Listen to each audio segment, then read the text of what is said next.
va dire, deux éléments déclencheurs. Le premier, c'est Blanchon était une entreprise familiale jusqu'en 2020. Et en 2020, faute de repreneur en interne dans la famille, le groupe Blanchon a été racheté.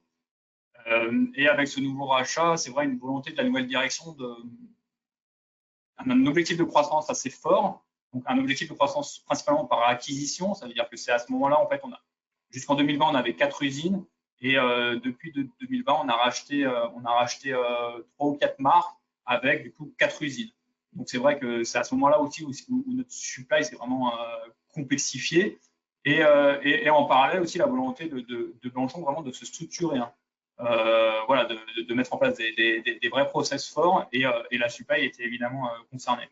Le deuxième élément déclencheur, c'est la crise Covid. Je pense comme beaucoup d'entreprises à cette période, nous, on a fermé pendant une période de 3 à 4 semaines.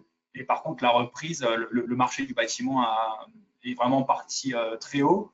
Et on a été les premiers à devoir répondre à des volumes qu'on n'avait pas encore connus jusqu'à présent. Et en fait, on est passé d'une situation où on avait des usines qui étaient capacitaires à une situation où les usines commençaient à vraiment atteindre leurs limites.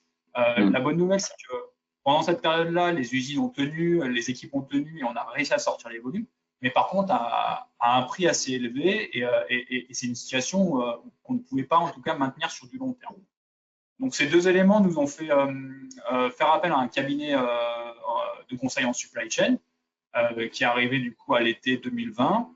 Et après plusieurs semaines d'analyse, ils nous ont donné leur rapport avec dedans des plans d'action de performance d'usine, des choses comme ça, mais aussi, du coup, pour la première fois, on a commencé à parler des DMRP,